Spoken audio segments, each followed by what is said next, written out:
This is a relay project. Real Talk starts right now. Here's Ryan Jesperson.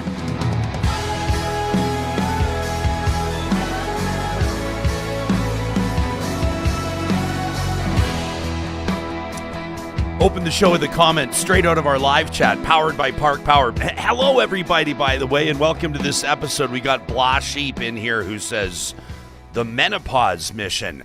I never thought that would be a title of Real Talk.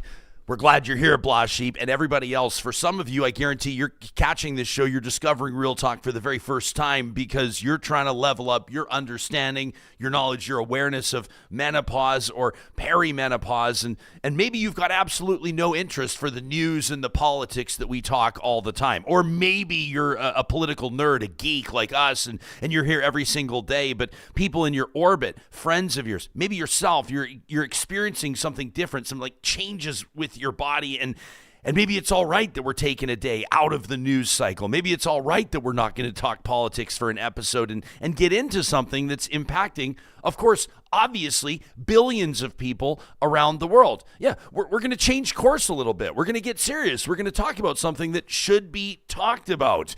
In just a second, I'm going to introduce you to a colleague of mine. We've been friends for darn near 20 years. We used to work together in media. She's now an advocate. As a matter of fact, she's the founder of the Menopause Mission, an organization that's doing everything possible to ensure that people understand the very real challenges and of course, the need to knows about menopause. We're glad you're here. We're going to officially kick it off in 30 seconds. But first, I got to let you know that this episode is happening because of the presenting sponsorship of Alberta's top online real estate school. You can find them at relo.ca. That's RELO.ca, where better real estate training starts. If you're considering a career in residential or commercial real estate, people are going to tell you you've got a few different options. But the truth is there's really only one right decision, and that is Relo, the only real estate school that sets you up with a professional practice network, professional development webinars, and more. They've got a team of advisors that are going to make sure you're ready to write your exam, to get licensed, and to kick off your career on the right foot. You can learn more at relo.ca, and if you're working in real estate and Relo helped you get to where you're at, we'd love to hear from you. We're proud to partner with Relo, Alberta's top online real estate school, at relo.ca. All right, well, we've got people reporting hot flashes in the chat already as we say hello to Jesse Schewchuk. Jesse, this is your Real Talk debut. You and I, many, many, many years ago, used to work in television together. And, of course, you went on to found Modern Muse Media. A lot of people in Alberta's film community will be very familiar with your work, a recognizable face. But it's nice to have you here talking about something completely different in the healthcare space. You bet. Thank you. Yeah. Thank you for giving us space to catalyze conversation. It needs to be talked about more. Well, you've been in touch with us for a while, and you were saying, hey, what do you think real talkers might think about this conversation? And as you're pitching this to us a while ago, I'm having like parallel experiences and conversations with people in my friend circle and people in my family, and menopause would come up. And as it would come up, I would realize I have a very rudimentary and basic understanding of what this is all about. And I guess that's kind of part of the point. That is part of the point, is the lack of education out there, and that is the biggest issue. So as somebody had said recently, women are owed centuries of research in regards to healthcare and women's wellness, and especially hormone health. So how did you become, I mean, you're still working in media, obviously, and you're a keynote speaker, and I know that you're involved in production in a number of different angles, but how did you get into menopause advocacy? Did this connect with you on a personal level? Deeply. So going into year 7 of my own business, we were just rocking it. Everything was awesome, amazing team. And I found my mood starting to spiral. I had been running 10K a day, eating the same thing, doing the same thing, super great healthy habits, but go, right? And have always been that way for a really long time, juggling single parenthood, a startup business. You know, the stress got to me, and I found myself actually in a place of suicidal ideation with a plan. So it was my daughter who came and sat on the side of my bed and said, Mummy, do I need to call someone after I had been in bed crying relentlessly for 2 days. I had been experiencing night sweats that would just drench the bedding, insomnia that would wake me up between 2 and 4 a.m. with panic and brain race. I couldn't get back to sleep. Loss of confidence. I just didn't feel like myself. Something was very, very wrong. And this was what perimenopause and eventually menopause looked like on me and can look like for many women. So we can often joke about hot flashes, and there's a lot of gifs and caricatures and sitcoms that play on that. But the very seriousness of this is that the highest rate of suicide in women is between the ages of 45 and 55. The highest rate of divorce is also in that time span. So what is it that we are not talking about? And that is how hormone health is impacting women's bodies and mental health. Thank you for your willingness and openness to talk about this kind of thing. With this show's like kind of made a commitment over the last little bit, I guess, last year or so, to really try to have hard conversations about mental health. And I know that our audience is with us. For some people, it's a very difficult conversation because it hits very close to home. Was that was kind of an unfamiliar feeling for you? The suicidal ideation, loss of confidence, cooking up a plan in your brain of how you might end your life. I know that we don't always know when somebody's struggling like that, but knowing you and knowing how you roll and how you present yourself publicly and what comes across as a very self-assured kind of a nature, compliment, not an insult, not arrogant, but very self-assured, very confident. Was that an unfamiliar feeling for you, or is that something that you'd been grappling with for quite some time? Interestingly enough, I had experienced mental health issues as it relates to hormones in my teens. And also postpartum. So one can take a look at actually their history in regards to how they responded and how their bodies react to periods and hormone health overall. But what we do know about perimenopause, which can last up to 10 years, leading up to menopause, which is the one day that you have not had a period for 1 year. Menopause is 1 day.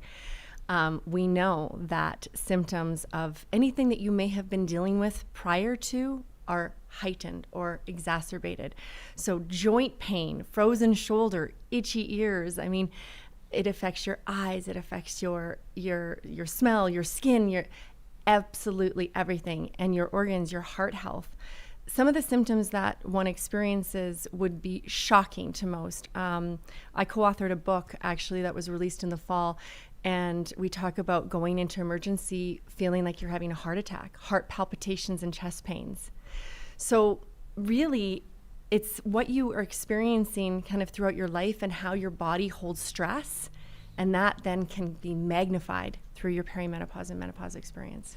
So perimenopause is, I would imagine, kicking in for a lot of people well before they're mentally prepared for menopause, or well before it's even on their radar, right? Like when your daughter sort of intervenes in a way, or she's looking out for mama, she's concerned, you're not acting like yourself, she's seeing sort of an unfamiliar presentation from you. Do you go see the doctor first? Do you start Googling symptoms? I mean, like, how did your journey begin? How did you get to a point of, I don't say diagnosis really, but how did you get to a point of like understanding what was going on? So a lot of things that I hear from a lot of women was my experience, where you go and you talk to your doctor and you can get often dismissed because there is a massive lack of education in regards to this. And so women are feeling not seen, not heard. I actually ended up going to my naturopath, getting deep blood work done and such. But interestingly enough, as a TV producer, I ended up getting a license fee from TELUS and produced a 22-part documentary series to get to the bottom of this, because I needed to understand. Now, there were waiting lists to get into clinics and into the menopause clinic at the Grey Nuns and such. But suddenly when you have a camera and you're interviewing experts, you can get in there within a week. And so I was putting this content together to do a personal deep dive into trying to figure out what the heck was going on. Yeah. And then through that process, I was talking to people about it, and women would come out of the shadows and the darkness and go, oh my gosh, I'm struggling with my marriage. I'm struggling with my children. Everybody hates me. I hate myself. And it was like, me too, me too, me too. And so I saw this big gap between people that were getting educated, that are menopause certified or doing deep dives into the latest evidence-based research around this, and women who just needed answers. And so through that process, that's how the Menopause Mission was born. I started a nonprofit organization to connect educators and experts with community, and community with community, because women need to talk. It's happening right now in our live chat, by the way, which is great. We knew that this was going to happen, but Krabby Chris is in here, and Krabby Chris just basically says menopause or perimenopause is kicking my ass right now, says, and I'm not afraid to talk about it with everybody. And then like Sharon and others are chiming in saying, me too. This was, it's been kind of a common refrain that we've heard on this show, and talking about it. We've talked about women's heart health. We'll talk about women's mental health. We're talking about menopause today. And my mission or my goal is not to pile on doctors, right? I'm the son of a doctor. I respect the hell out of doctors. They work so hard. We're lucky to have them. But we hear again and again and again that oftentimes some specific women's health concerns, or generally speaking, there's a culture of kind of being ignored, dismissed, overlooked, misdiagnosed. Is that something, the more you did in, the digging into this, as you're making your way through these 22 episodes, were you hearing that as a recurring theme? Over and over and over and over, and I hear it every day. And I, too, will not diss doctors. The problem is they are doing the absolute best they can, and there is a significant amount of research finally being done. Now, when you go to the doctor, I don't know about you, but I'm waiting for a long time. And so when and where is that study going to occur, right? And so it's to no fault of their own. It's the system, right? And so we do have experts breaking out. We have nurse practitioners, we have naturopaths, we have doctors starting clinics. They are getting menopause certified through the Canadian Menopause Society of Canada. And menopause certified? Mm-hmm. That's interesting. It is. Yeah. Is that a unique kind of a thing? You don't hear of someone being diabetes certified or arthritis certified. I don't know. Well, I guess so. Well, it sounds like it's timely. It is very timely. So when you talk about the numbers, 1 billion women are in one stage or another of menopause this year. Yeah, 1 billion. 1 billion. And what are many of them, are the symptoms kind of, do they hold true, like the ones that you've described? Night sweats, loss of confidence, are these common? Did you come to learn that this is a relatively normal part of that experience? Yeah, what we know is that there's 60 to 80, depending on who you ask, sign and symptoms as they relate to menopause. So some are definitely a lot more common, and then some are really unique. But what I think we're dealing with as well is the stigma around it. And I love how Krabby Chris said that. I'm not afraid to talk about it, because that's what I really think that we need to do. Our parents, our mothers, it was very, very hush-hush. We don't talk about this. We just grin and bear it. Mm-hmm. Let's put our big girl panties on. You're just going to get through it. It's temporary. And so Gen X is saying, no way. Like, we are talking about this, and there are things that you can do about it. So you don't just need to live through this.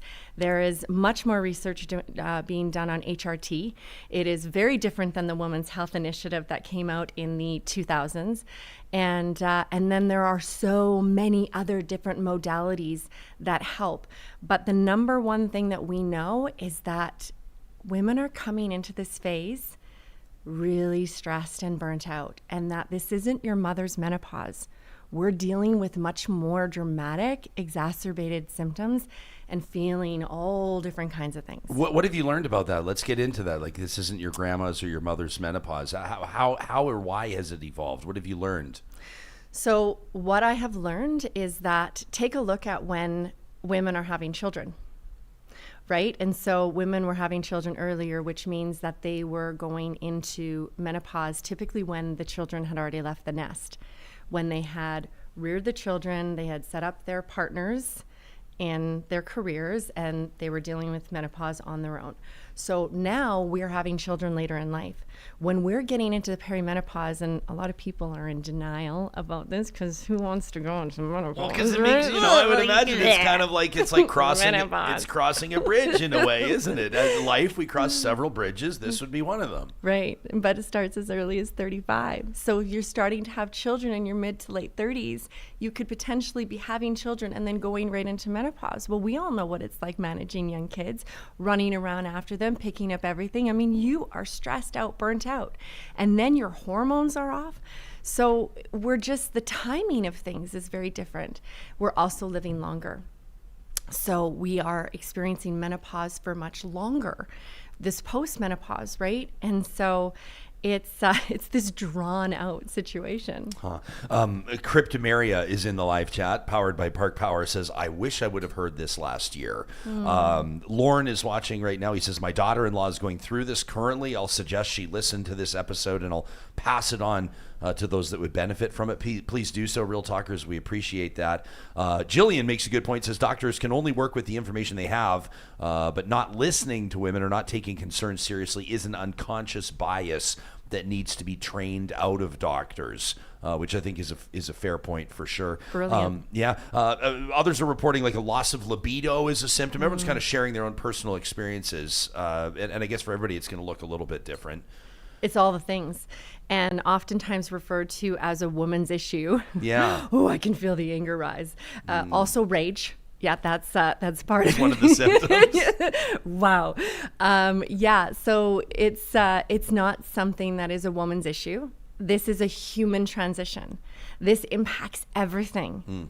So women are often the glue that holds, and if the women are dissipating and falling apart, then what's holding everything together? This is impacting marriages, partnerships. This is impacting families, children. This is impacting workplaces. CBC put a report out that we've never seen higher levels of women in C-suite positions leaving their jobs, walking away. We just are melting and can't handle it. And then there's not that permission to talk about it, seek help, stabilize, normalize all of the things that we need to do to get through this and really thrive, because you can thrive. You can feel good. Well, it seems like you are. Oh, I mean, night and day. It's one thing. Here's what I'm always interested in on this show. Like, we speak to a lot of advocates and people that are putting it all out there, and they've taken something that they've either experienced personally or seen around them, and then it kind of lights a fire under them. And you're obviously a classic example of founding this organization, a 22-part series. Like, you're working around. You got to tell us about you have kind of an alter ego as well, right? Ms. Jessie Muse, and I've got to ask you about who Jessie Muse is and what she's up to. You're talking to her, but obviously because it resonated with you in a way that number one, it had impacted you in a big way, and you're seeking to understand your own situation, but also you're looking and realizing around you that this is something. I mean, I don't want to use the word like epidemic maybe, but it's obviously an issue, like you said, the secrecy around it, the kind of hush-hush nature of it, the fact people don't want to talk about it. And I have to imagine that motivated you to sort of change the culture around it. Absolutely. So the bottom line is that, and this is hard for women to hear, so I'm going to say it slowly, we need to take better care of ourselves first. We really have to. And the people that are dismissing it right now are often younger, in their early 30s or 35 or going, late 30s. That's when we really need to start doing the proactive work. And so less of the cardio and more of the weight training and building our muscle to support the bones. We lose an incredible amount of bone mass and muscle mass. Collagen, start taking that early. We need that lubrication in our body because everything dries out, everything. And it's just saying no. I mean, we're trying to keep up with the Joneses, and we're trying to put our kids into all the sports and all the things, and we're running, and we're doing the job, and we're cleaning the homes, and we can be in front of it if we take better care of ourselves. And that's a tough one because oftentimes we're not doing it until we hit the wall. Yeah. No kidding. We're talking to Jesse Schewchuk. She's the founder of the Menopause Mission. You can check out what she's doing, her advocacy, her team at the menopausemission.org. I do want to get into Ms. Jessie Muse in a second. You can tell me about this alter ego and how are you using it to help educate people. I think it's phenomenal work. We're talking a lot about our live chat, which is powered by Park Power Real Talkers, and I want to make sure that Park Power is on your radar. We're so proud to be doing business with this family-owned utility company, your friendly local utilities provider, with the lowest rates on electricity, natural gas, and internet in the province. One of the things I love about Park Power, just one of the things I love, is that they share their profits with nonprofits. They've got a huge heart for charity. and the movers or shakers in the province of Alberta. And there's a special benefit because you're hearing about this on Real Talk. You're seeing this on the show. If you check out parkpower.ca/Real Talk, you're going to learn more about exclusive offers for Real Talk audience members, including bundling your internet, electricity, and natural gas and saving up to $150 off your first bill. You're hearing a lot of this rate of last resort, and a lot of people are realizing they're paying way more for utilities than they need to. Check out parkpower.ca/Real Talk today and start saving on internet, electricity, and natural gas. The Edmonton Chamber of Commerce, more events coming up on the heels of that State of Our City address. I was so proud to host that and facilitate a conversation with business and community leaders across the Metro Edmonton region. If you check out edmontonchamber.com on the events calendar, you'll be able to see what they have coming up. They've already got Chamber Ball 2026 on there. That is Edmonton's business event of the year. You're not going to want to miss it. But coming up, even just this week, you can take a look at what they've got going on. They've got the Edmonton and Area Corporate Challenge happening. They've got Chamber After Hours coming up a little later on this week. And then Chat with the Chamber. That's Chai with the Chamber, a special edition coming up on the 23rd. A taste of culture and connection in celebration of Asian Heritage Month. Incredible opportunities week after week after week for members of the Edmonton Chamber of Commerce. You can learn more. Sign up today at edmontonchamber.com. And I'm excited to let you know we're going to be partnering with the 2025 Nisku Energy Show. That kicks off, if you're listening to this the day we're doing the show, it's tomorrow. It's Wednesday, the 14th of May. That means, by the way, no Real Talk episode on the 14th of May. We'll be back on the 15th. But on Wednesday, I'm going to be down there at the Silent Ice Sports and Entertainment Center as hundreds of innovators, collaborators come together to highlight the expertise and advancements that are shaping Alberta's energy future. Networking opportunities unparalleled. They've got a job fair that's going to be going on. The Premier's going to be there kicking off their breakfast at 8 a.m. on May 14th. That's a Wednesday. You can still get your tickets to the Nisku Energy Show by visiting yourchamber.ca. Bunny Slippers watching us on the live chat says, you know, there are a lot of great advocates when you're talking about women's health, menopause, a lot of great advocates on Instagram, doctors specifically in menopause giving awesome information and places that if maybe you don't have medical professionals close to you or you don't feel like you're being heard, you can find them there. That seems to be, I mean, there's a lot of stuff happening where social media, we're going to be on Friday talking to a couple of doctors that have a new podcast out. They're leveraging like TikTok and Instagram to communicate with people and meet them where they're at. Has that been part of your strategy, is understanding how media has evolved? I mean, you've been a media entrepreneur for like 20 years now, and sort of adjusting, you know, exactly how you communicate with people? Yes, without question. I mean, it's an incredible platform. I often talk about, I mean, you and I came from City TV 25 years ago. Yeah. Fresh-faced kids. Totally. Early 20s, nowhere near menopause. So, yeah, we definitely leverage the power of it. You're taking out the middleman. You're able to really directly connect with your audience. Someone that I love to follow, and I proudly give a shout out to her, is Dr. Marie Claire. And she was recently featured as one of the experts on the special by Oprah. So that was a huge opportunity for her, but I've been following her for years. So this all happened to me in June of 2022. And so it's been quite a journey and a wild ride, but definitely follow some favorites on social media. There is a wealth of information. There's a wealth of misinformation as well.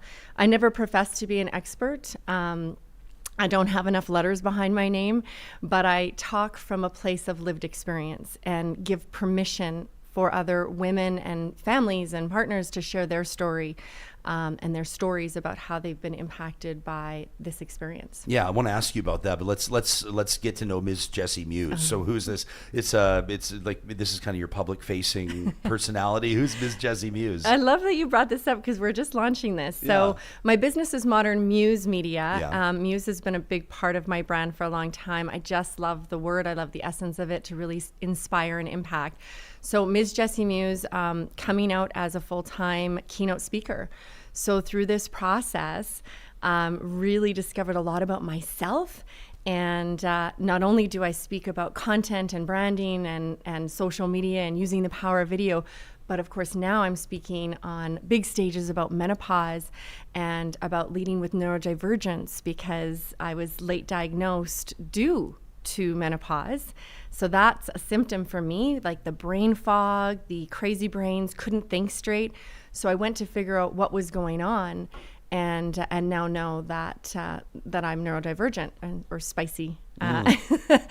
What does that mean to you? We had an interview on neurodivergence in the workplace a couple of months ago, and the interview exploded. It really resonated with people. That was a bit of a wake up call for me. I think I'd like heard the words, but wasn't like super familiar with how, neurodiversity and neurodivergence in that context in the workplace. But all around us, it seems like more and more people, we were getting feedback from people that were like, I had no idea until I was diagnosed and it changed my life, or at least I was pointed in the right direction. I could finally understand what my experience was. It was incredible to see. It's a game changer. As a human, as a parent, as a partner, as a leader. And we talk about labels and such, and it's not necessarily about that. It's about really understanding the way your brain is wired and how to be able to put supports, habits, systems in place to help yourself and to help your team. So back to Miss Jessie Muse to answer your question, speaking of neurodivergence, so it's my personal brand. And in regard to getting on stages and speaking about really vulnerable topics, because for me, my world and my purpose postmenopausal has now been about making impact. And standing there after I get on stage and having people come up in tears and really feel seen and heard, especially through this transition, is probably some of the most powerful work I've ever done. Got an audience member wondering if we're going to do a show about erectile dysfunction. Maybe we should. Why not? Of course Why not you should. Of course we should. We should have conversations about things that, I don't always say make people uncomfortable, but isn't it kind of interesting that when you're experiencing something health-wise that's maybe new to you, or maybe you don't think that your friends are experiencing, or whatever the case may be, I think it's a trend for a lot of people to kind of take it completely inward. It's not something that you just bring up over beers, or not something you're going to be talking about on the golf course. Have you made a conscious decision, obviously, to put it out there, and to dig into this and to become an advocate and a storyteller in a sense? What has been the response, like anecdotally and otherwise? Like, I would imagine you get messages from people all the time. Like, we're getting dozens right now. You can see the live chat right in front of you. I notice your eyes keep going over to it. You're like, man, oh man, it's amazing. But like, what would be an example of something someone's come up and said to you? I would imagine you've had some powerful interactions. I've had a lot of powerful interactions. I've had a lot of emotional conversations. Yeah. So there, you can really feel like you're losing your mind. I've had actually a close friend of mine think that she was early onset dementia. Right? And so the hormone health, and we have so many estrogen receptors in our brain, and that affects executive function and cognitive behavior. And so that has been big, women crying in my arms, sobbing and saying, and I thought I was going crazy. And then being told also by people in their lives that they're crazy, or you're just so angry. And it's not a fun place to feel that way. We don't want to show up in this way. We want to show up in the way that we used to be able to. And part of menopause is going through this big identity shift too.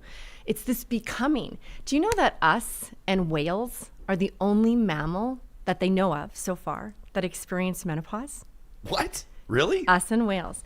So it's really a gift. I lost my mom when she was 48 years old. She died at 48 years young. I mean, that's 2 years away from me. I can't even imagine.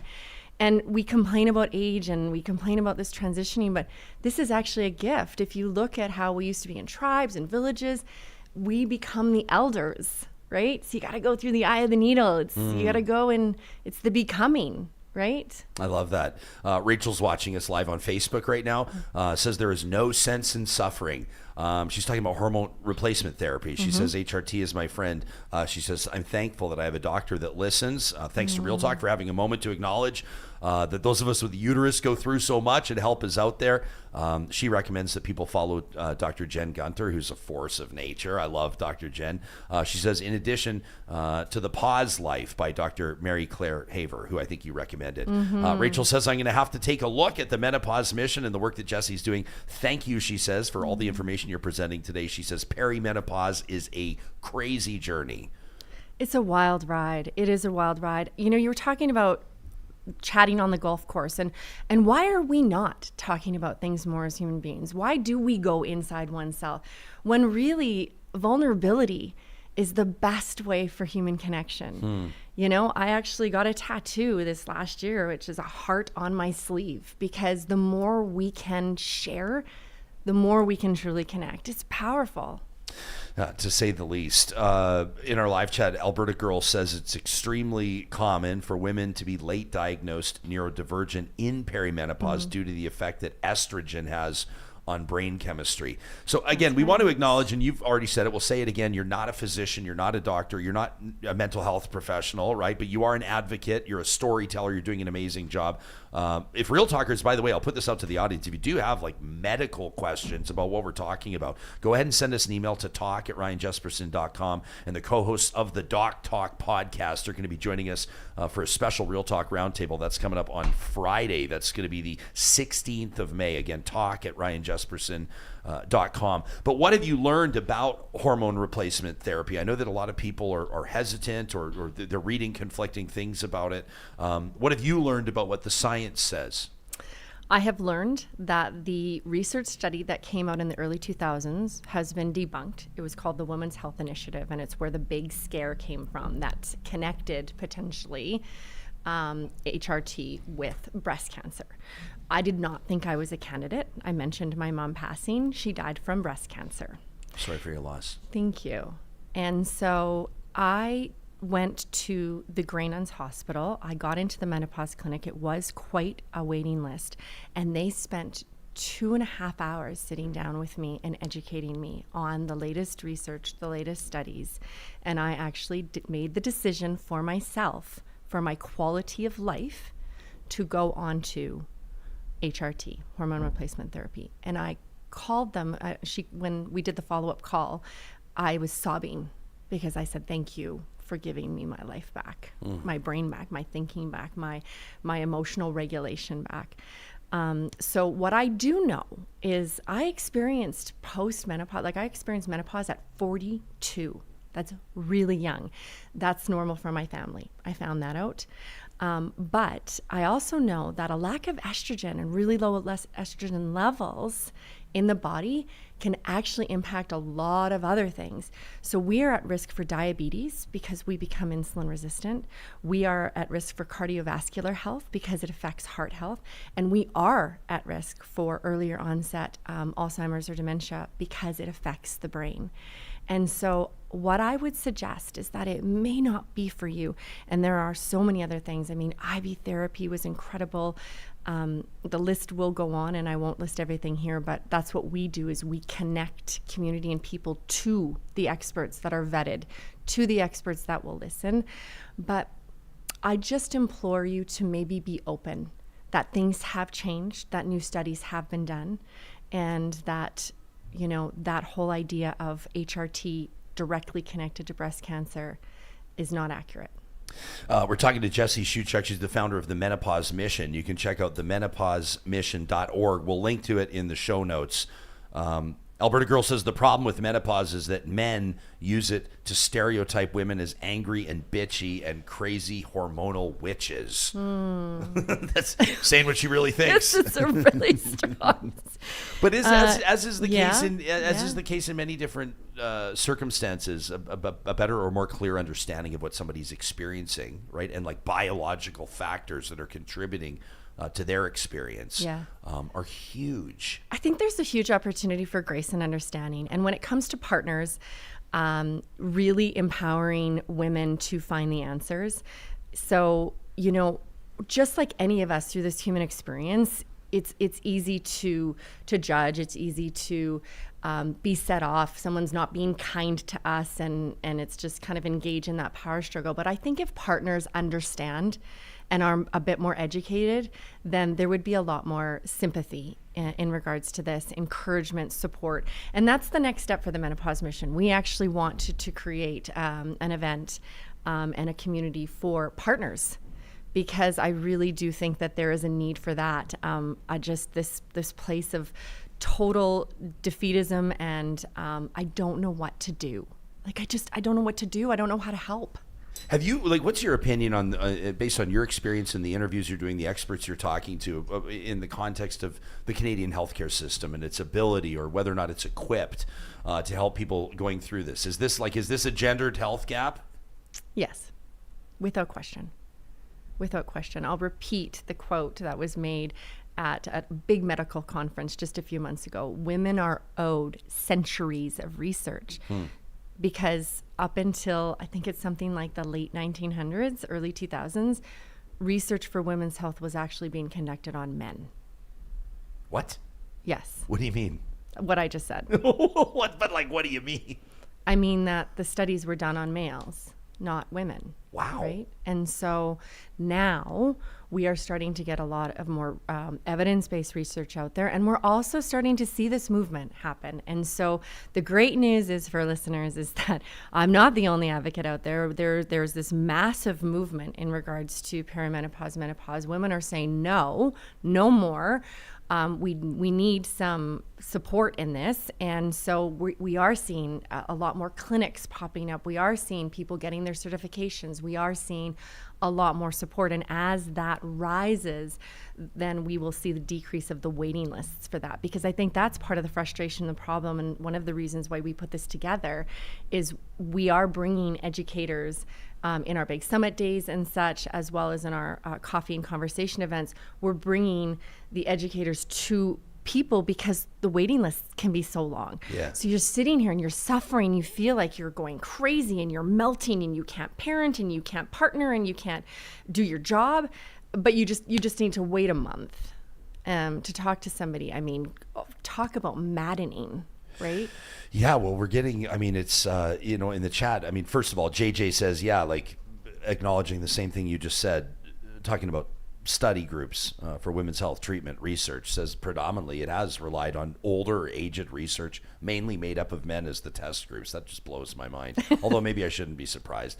Ben says grace and understanding is so very important. Lauren makes the point that many employers not sympathetic with missed work, and says he would imagine that many have lost their jobs. Let's talk about the workplace angle, because like you said, what did you say at this stage in human history, more women are leaving C-suite, like executive positions, in sort of like as we might describe as like the prime earning years of their careers. Correct. Based on this, what have you learned about how equipped employers are and what benefits look like and where the level of understanding is in the workplace? They are not. And so that's part of the impact that we're looking to make. So, that's what I'm doing. We're creating working with menopause as a workplace course, as well as offering to come in and speak in regards to that, because there is such a lack of information and it's costing the economy a lot of money. Well, yeah, there's a productivity angle to it all, right? Without question, but also the attrition, right? And so we have all of these people walking away, and that's going to have an impact. That's going to have a serious impact. So, I think we need to pay attention. When we're talking about 1 billion women in some form of stage of menopause right now, you better bet your butt that it's impacting your workplace, whether you know about it yet or not. What do you think a menopause-friendly workplace would look like? There are a lot of things. It really depends on what people are experiencing, but I think flexibility is going to be huge, and it's got to be a win-win, right? I mean, I'm a business owner, so I get that. But I think also supports education. So, this sounds like a personal plug, and it potentially is, but having somebody come in and talk about it and educate and speak about what one could possibly be going through, and then bringing in some kind of counseling or some kind of support system on a regular basis. I think the biggest thing that I have identified in the last 3 years is that most often women just actually need to be heard and know that they are not alone, that they are not going through this alone, and they're just in their corner in the dark closet, suffering in silence. And when you break free of that, there's a lot of release that comes with that. Mark in our chat says the sitcom All in the Family, what a throwback, says All in the Family dealt with the change way back when those subjects weren't really talked about much. I think All in the Family heyday would have been like 1970s, I think, if I'm remembering correctly. All I know is like we were never allowed to watch it. That's all I remember. I was young enough that we were never allowed to watch it. But he says we've come a long way in my lifetime compared to other periods in history. You work in media. You've been a trailblazer in media. And how do you think like pop culture or modern media in a way has contributed either positive? I mean, you're leveraging media in a positive way, but have there been sort of negative stereotypes that have been reinforced, or has there been sort of a detrimental effect to how menopause has been treated in media? So I'll ask you one question. Okay. What do you think of when you think of menopause? Yeah, well, hot flashes. Oh, there it is. I mean, that's the one thing you think of. That's it. And what do people most often do when a woman is going through a hot flash? Yeah, right. What is it? It's funny. Wisecrack about it. We laugh. Yeah. It's hilarious. Somebody get her an ice pack, throw her outside, right? I mean, she's literally steaming. Do you want to know how uncomfortable a hot flash is? I've had one. My stuff more showed up like a rage flash. Rage flash. Yeah, I call it. I'm actually going to TM that. Great band name. Right. Good hashtag. But it is extremely embarrassing, uncomfortable. You will drench your clothing. My hair went completely limp. My makeup was running off my face. Like, this is not pleasant and not really laughable. You know, maybe once we're over the experience and we're in a better place, but when somebody's going through that, it sucks. So at the end of the day, you know that there's a lot of people, like we heard earlier today, they're going to be sharing this episode with people that they care about, the people that are walking through this. Do you have like one takeaway or one piece of advice to somebody right now that's maybe feeling a little bit different in their own skin than they have before, that's maybe experiencing almost like what you might describe as like core identity type issues? I mean, what's your takeaway to this person that's hearing this, maybe hearing you for the first time? I mean, the number one thing I talk about is asking for help. So this can show up in really, really subtle ways, but then can come in like a wrecking ball. That's actually the chapter of the book that I wrote. It came in like a wrecking ball. There are signs and symptoms, but oftentimes women are putting their head down and cape on and just getting through the day, you know? And so paying attention to our bodies, right? Paying attention to ourselves. It's that whole, we need to take care of ourselves better, putting ourselves first. But it can show up in just by not feeling like yourself. Just something's off. Something is not quite right. And then can show up in, you know, a little bit of belly fat, or you just can't handle stress the same way. You get more overwhelmed and triggered or irritable. There's subtle signs and symptoms that if we're paying attention, then it's there. The other thing is open-mindedness, that you could be in your 30s and experiencing perimenopausal symptoms. To quote Baroness von Sketch, the CBC show, you could still wear a jean jacket and be perimenopausal, you know? So we often think like, well, that's not happening until I'm 50 or 60. You know, by the time you're 60, you're likely through it. So no. And get educated. You know, so asking for help and get educated. So, and those are really one and the same, because finding the right help will be the right education. People can check out the menopausemission.org, right, to learn more about what you're doing, including the documentary series. Can I see your book for a second? We haven't really like pumped the tires of your book very well. I need to do a better job of that. So congratulations. This is Redefining Menopause, Finding Strength, Balance, and Joy in Your Next Chapter. Oh yeah, you got to get a shot of me plugging this for your socials. But where can people get the book, Redefining Menopause? Honestly, I have a link that they can that we can send them, and really the best place to go for anything is the menopausemission.org. Reach out there, and I monitor that and can get anybody contact information. We also have a summit coming up. Oh, yeah? So on May 25th, this is happening in Calgary. Perfect. It's the first time. So we've had 3 sold out events here in Edmonton, and we're taking Calgary by storm. It's going to be at the DoubleTree by Hilton. The DoubleTree has been an incredible sponsor of ours, both here in Edmonton and in Calgary. And we are bringing 3 amazing experts to you that day, and it's really kind of a sharing circle format where you're going to get to sit with a small group with each of the experts throughout the day and talk about this, ask your questions. So this is not presenter style where somebody's talking at you. This is where you get to really engage, talk to other women, and I will be sharing my keynote that day as well. So You know that a bunch of people are going to like make brand new best friends at this thing. very much so. Yeah, you very must much see so. that all the time. When And people are like experiencing revelations about their personal health and the people around them are experiencing the same thing, I would imagine that's a pretty cool experience. Isn't that there's nothing like aligning with someone who gets you where you are in life, right? Sure. Isn't that the truth, right? It's like, yeah, oh my Yeah. gosh, you see me. It would also be remiss of me to not mention that for all of our incredible interactive viewers out there, we are offering a special code. Wow. Ryan15. Oh, there you go. I know, right? For 15% off your ticket. Right on. At themenopausemission.org. Themenopausemission.org. Ryan You want to look 15. at summits and Did under you our just summits. set that up right now on your phone? That's a job well done. Thank you. I On the like way that. here, Very actually, well yeah. done. JJ says, I thought I was going through menopause for like 6 or 7 months. It was what it felt like I thought it should be, at least into menopause. But no, I just had stupidly low iron.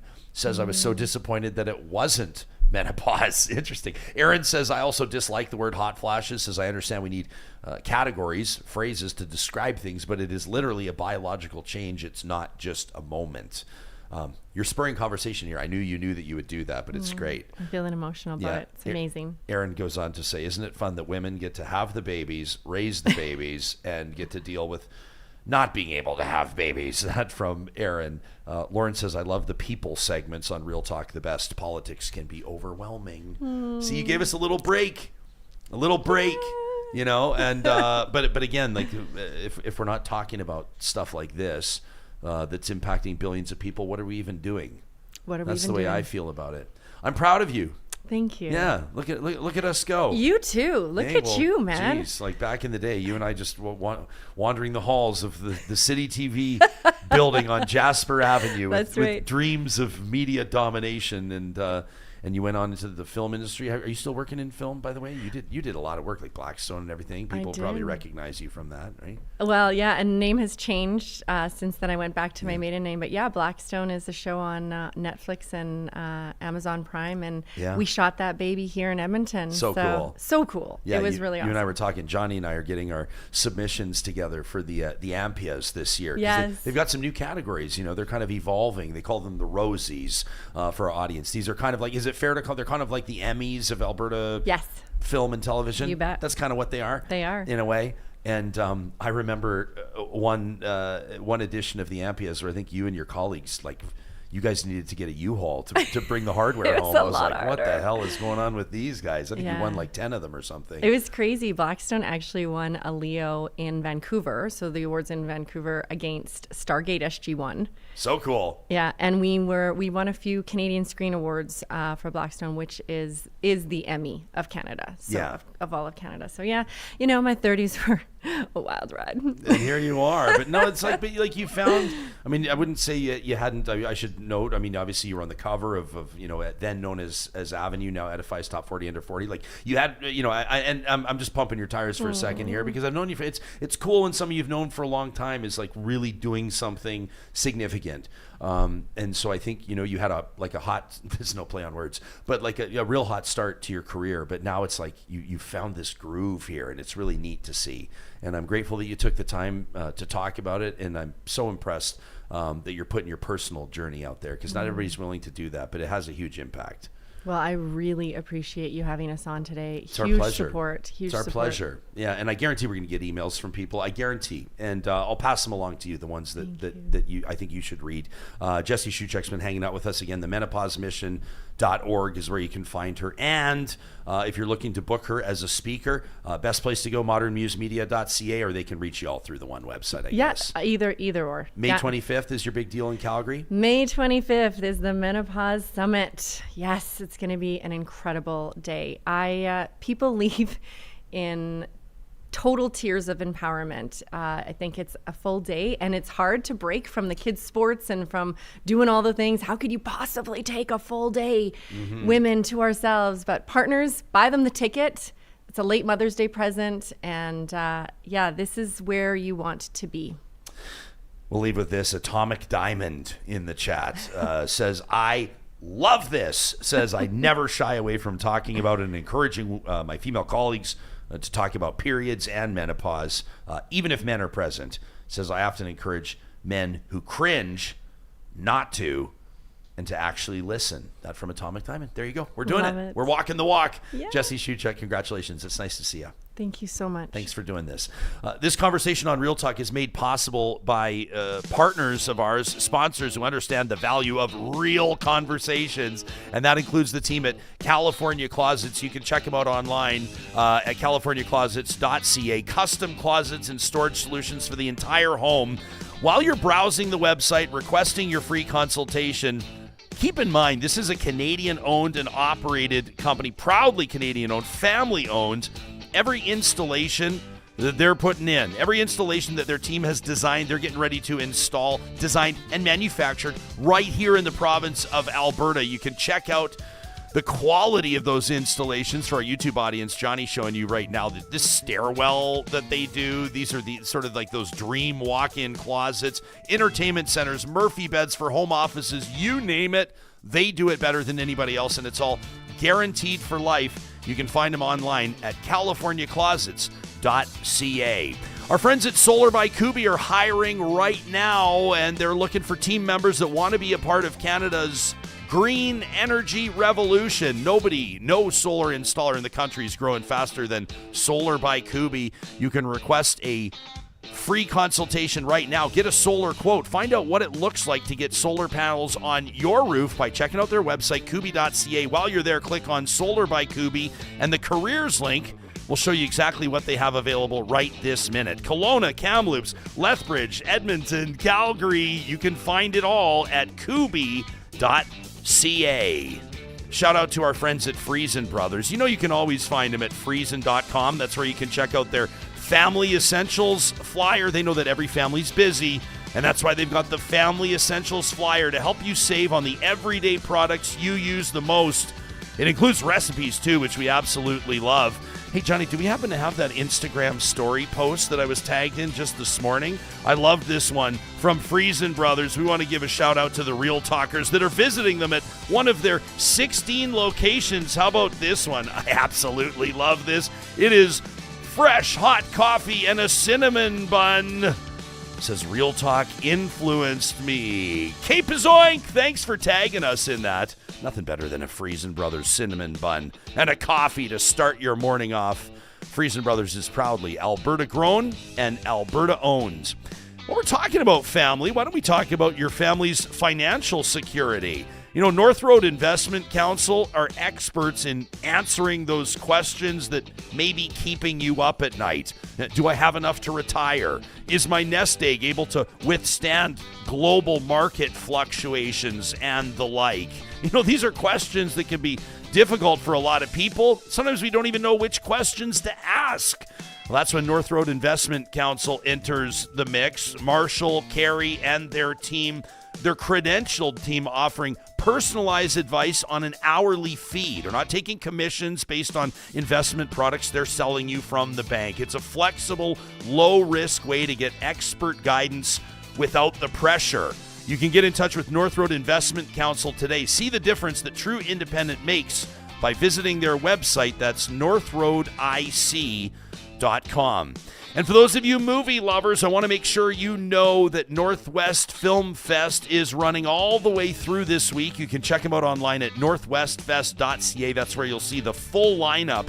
This is Canada's longest-running nonfiction film festival, and they've got some incredible films coming up, including today, Lucy, The Stolen Lives of Elephants. I know this is a tough one for a lot of you to talk about. This is the decades-long controversy surrounding Lucy, that ailing elephant at Edmonton's Valley Zoo, a powerful documentary examining the broader ethical implications of keeping elephants in captivity. That's on the 13th of May. Coming up on the 14th of May, Predators, the ethical complexities, the voyeuristic appeal behind that TV series To Catch a Predator. You remember that? Also on the 14th of May, thank you very much, a film celebrating the enduring genius of Andy Kaufman. Again, you can get your tickets today. Check out the full lineup for Northwest Film Fest at northwestfest.ca.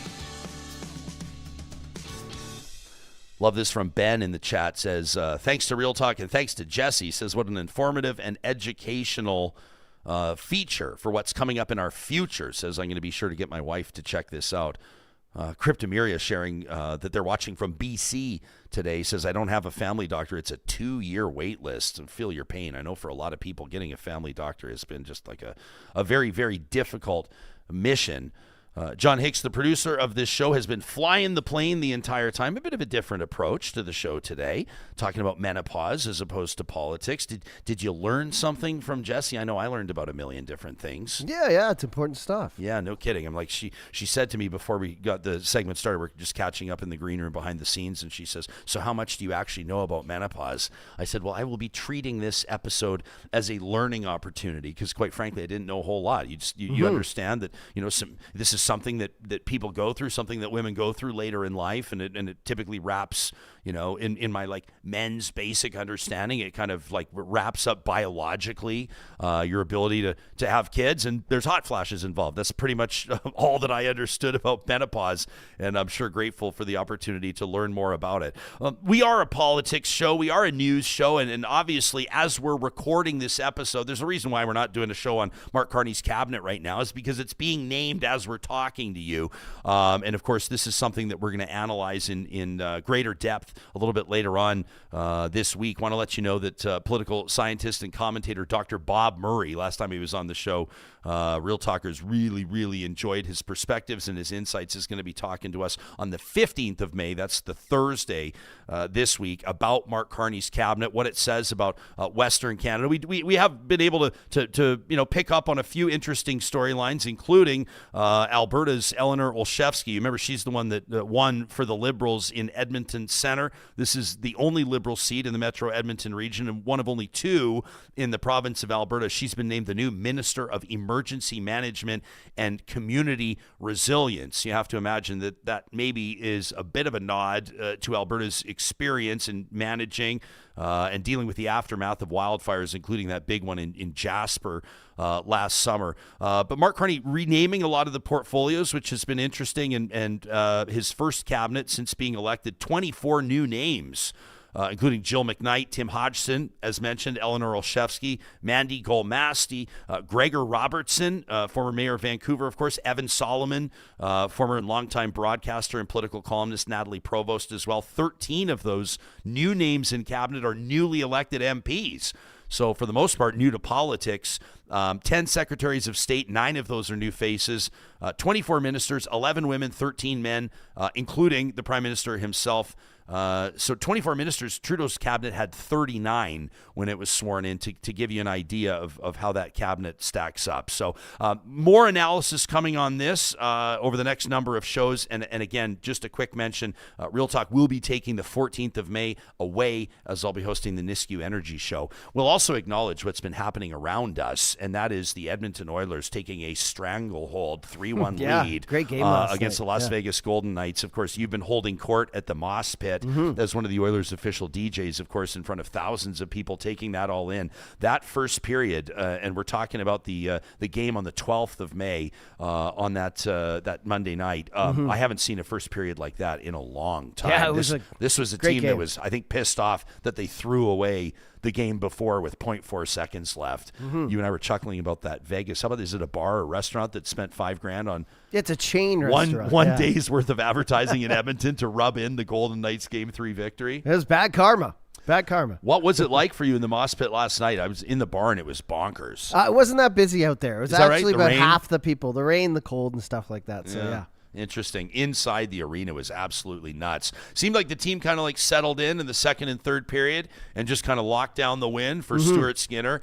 I also was a little surprised, I don't know about you, to see Stuart Skinner named the game's third star with the shutout win. And we sort of thought, wouldn't it have been nice? And you recognize I didn't see the stars, but I was guessing Adam Henrique had a big game. and Kane would have been ahead of him. So Henrique scores 2 goals. Obviously, the game winner was one of them, his first goal. Kane was a beast out there. I think he had 3 points, but was dominant as well. And Insane but game. Skinner with the shutout, we were sort of sitting there going, whoever makes the call there, and it's someone with the broadcast, it would be somebody with Rogers Sportsnet, a producer there would have made the call on the 3 stars. Couldn't you have done Skinner a solid as the entire Oilers nation, as the entire legion of Oilers fans is looking for this guy to get his confidence back? Couldn't you have made him the first star? Oh, I think he was first star because of, those other guys, right? The defense really stepped up. They sure did. Plus, hey, Skinner, I love you, buddy, but that's one game. We still have to see what happens next game with Skinner, right? But whatever he's been doing training-wise and I imagine, because I know this is a big part of sports today too, it's a lot about mental prep now. Like they have therapists, coaches, they take courses now. So I'm sure there was some kind of other block going on that wasn't just an injury, that wasn't just fatigue, that wasn't, somebody said he gained weight. There's all these freaking rumors right now. I think this just happens. Like it's like writer's block. It's like any other profession where, you have a dip, you have a downside. And that's why we have a backup goalie, and Pickard stepped up crazy. And now they say day to day, but they always say day to day with an injury in the playoffs. They're not going to give it to us. But what we do know is when Pickett's back, now we have 2 solid goalies. Are they, Vezina Trophy, candidates? No, but that we can rely on both of them and we can go back and forth. If Skinner has a bad game, we go to Pickard. Yeah. Pickard lets a few in, we go back. And also, injuries. Look what happened last night with Aiden Hill. I mean, he's getting run over. That's going to happen in the next round and the Stanley Cup playoffs. And you're going to need, at some point, someone's going to get hurt. And so it's good to know we have 2 guys. Yeah, no kidding. My unofficial, unscientific Twitter poll, and you still do have time to vote at Ryan Jesperson. I noted controversial 3-star selections following the Oilers' dominant Game 4 victory. I asked if you were voting, the first star would have been. And of all the respondents, 51.5%, 52% are voting for Stu Skinner. Such a pat on the back. 27% would have voted for Adam Henrique, who was named first star, and 21% would have given Evander Kane the first star honors. So there you have it. I mean, it was hard to pick stars at all last night. I was watching every player closely. I was like, man, these guys had a huddle, and we're just going to go full throttle for the first 40 minutes.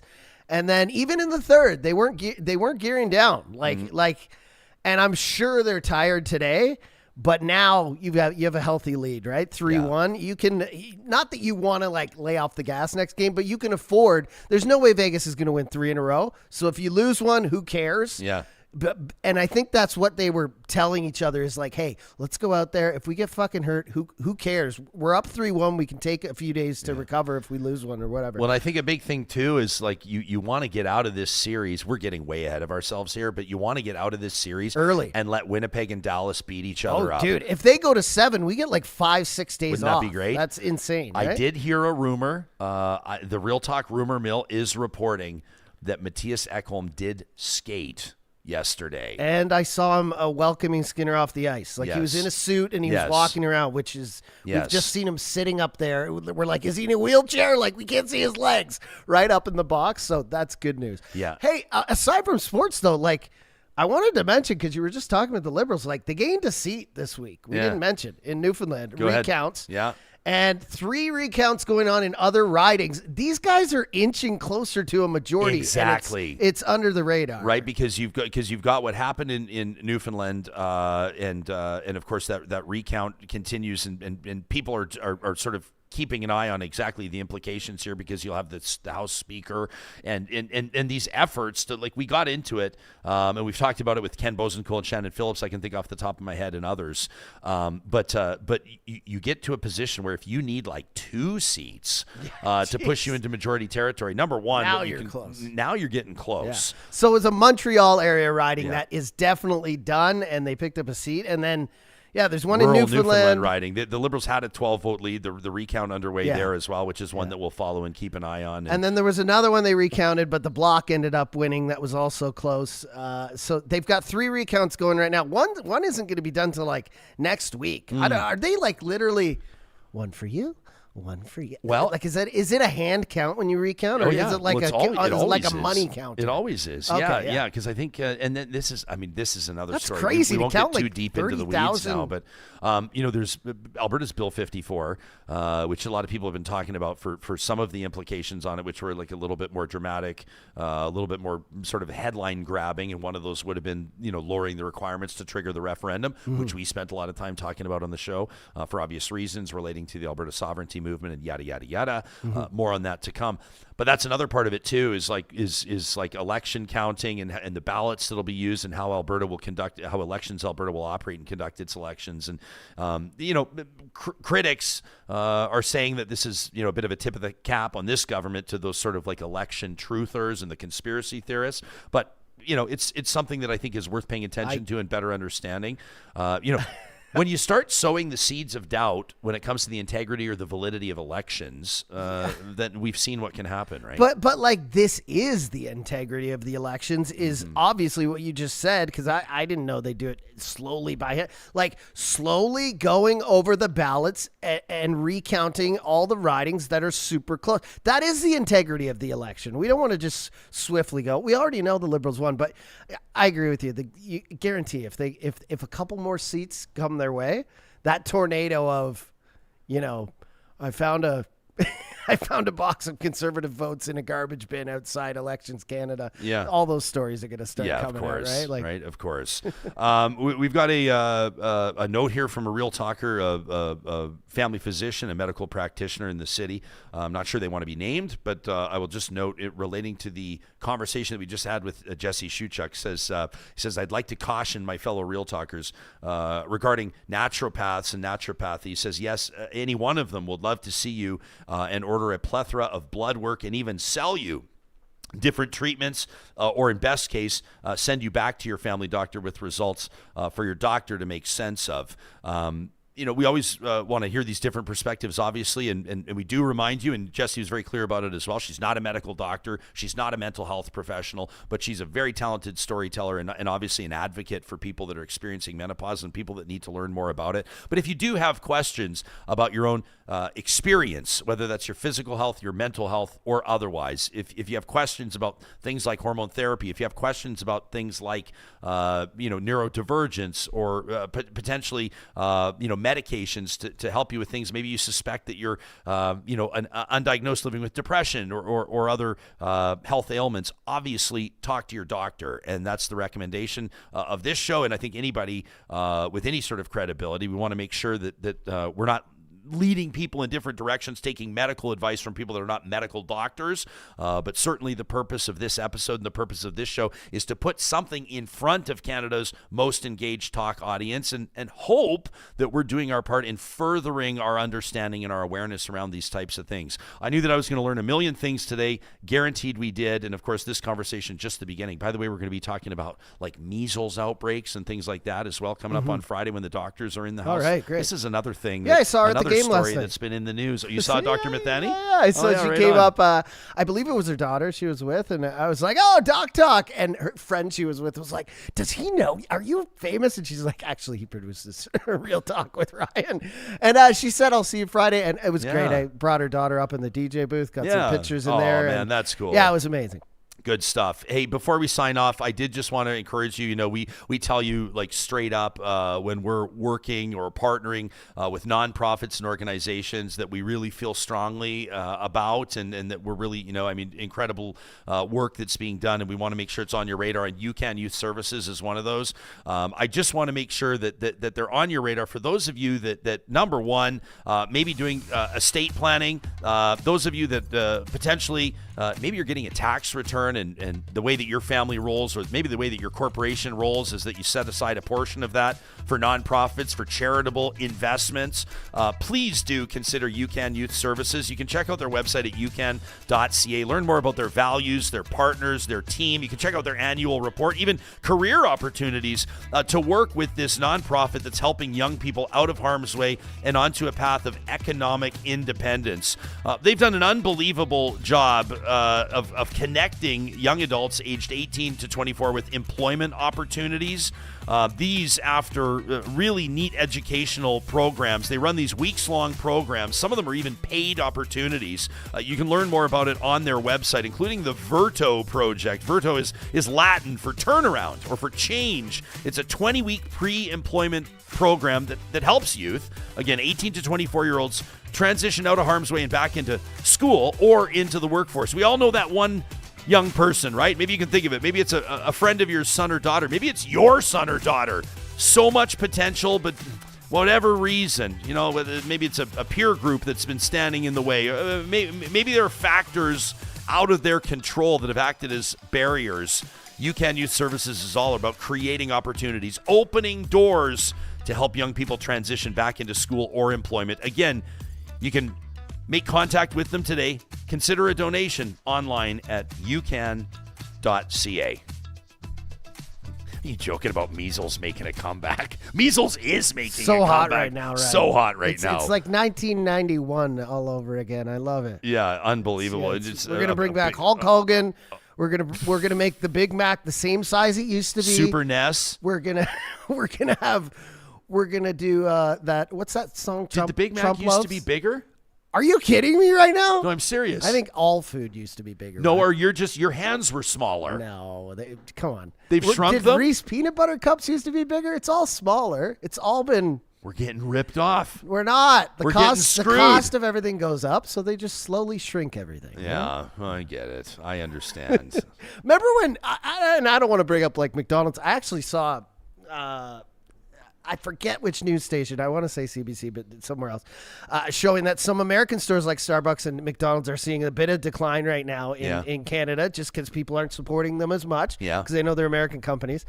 But remember, you could go to McDonald's and you could feed your whole family for under like $20, and now you can't feed yourself for $20 barely. It's crazy. So you know what I recommend people do? I recommend people go to the local family-owned. There you go. DQs of Northwest Edmonton and Sherwood Park. Oh my gosh! We ran into the Summer's Cardinals. coming. Ran into the Cardinals. The family, the Cardinal and Lieber families own the DQs of Northwest Edmonton and Sherwood Park on Baseline Road. Ran into them at the Oilers game last night. Oh, nice! And I said we were talking a little bit about the Real Talk Golf Classic, which is coming up Thursday, June 19th at the Ranch Golf and Country Club. You can book your foursome today. Sign up for sponsorship or volunteer opportunities. Go to ryanjesperson.com/events.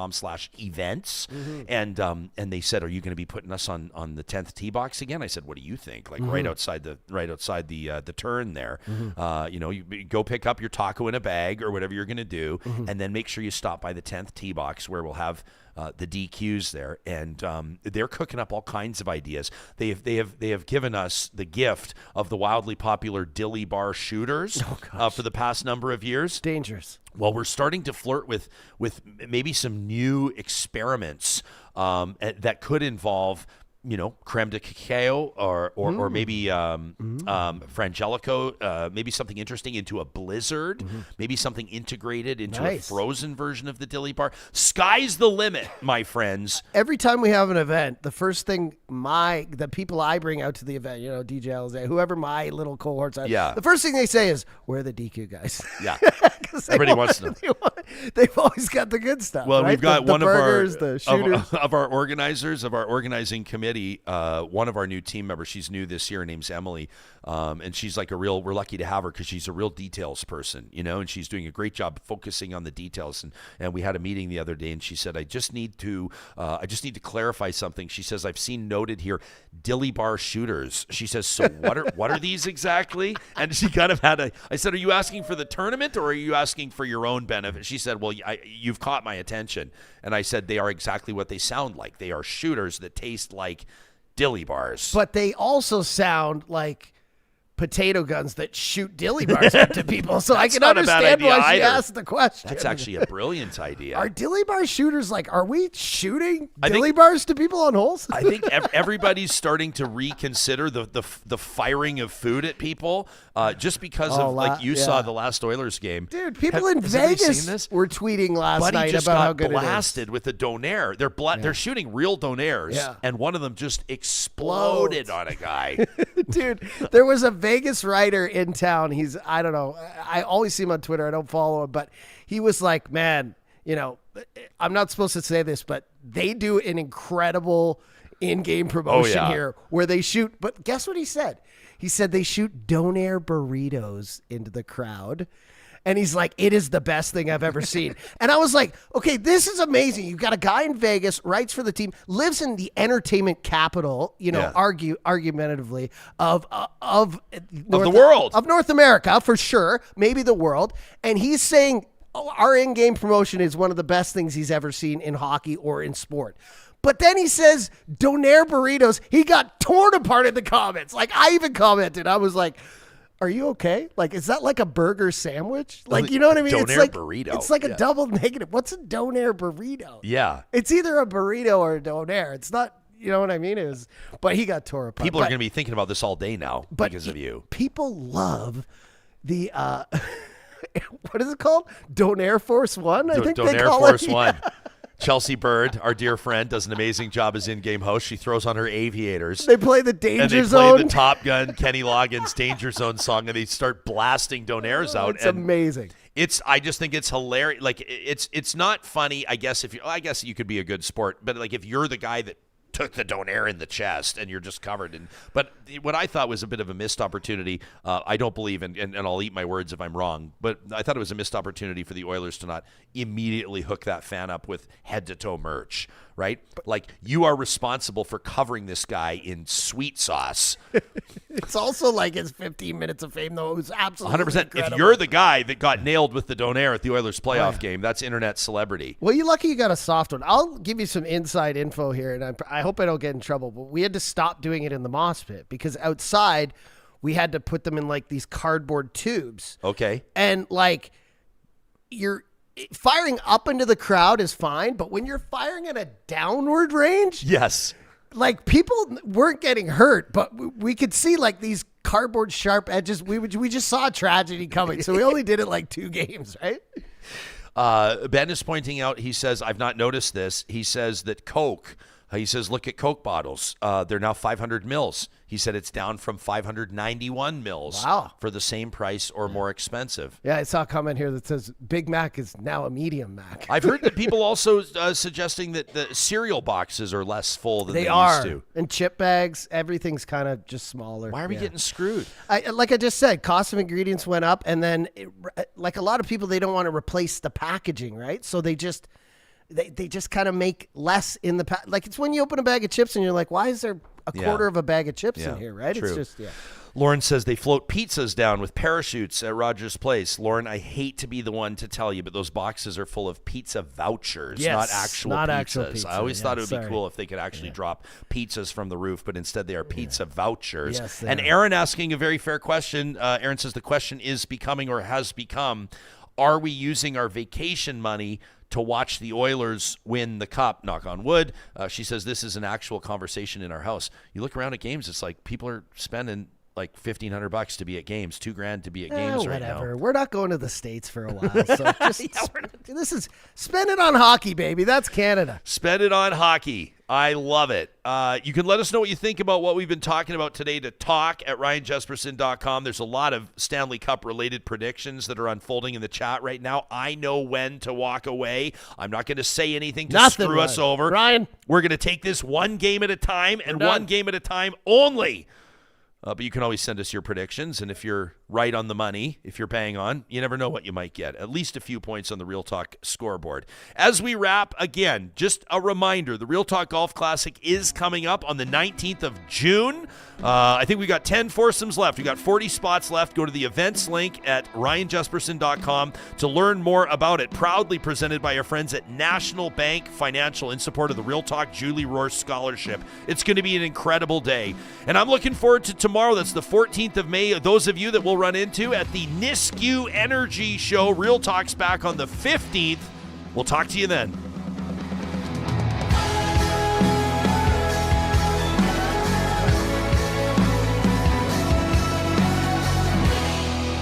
Real Talk is hosted by Ryan Jesperson, executive producer Josh Dunford, technical producer John Hicks, general manager Katie Cook-Chivers, account coordinator Lawrence Derlego, human resources Lena Shepard, website design Mike Johnston, voiceover by me, Carrie Skelton. Real Talk's editorial board is Supriya Dwivedi, Ahmed Ali, Brandy Morin, Ann Castleman, Corey Hogan, Harman Candola, Catherine O'Neill, and Chris Henderson. Member Emerita, Julie Rohr. Real Talk is recorded in Edmonton, Alberta on Treaty 6 territory, the traditional and ancestral territory of the Cree, Dene, Blackfoot, Saulteaux, and Nakota Sioux, home to the Métis settlements and the Métis Nation of Alberta. Real Talk is a relay project. For more, check out ryanjesperson.com.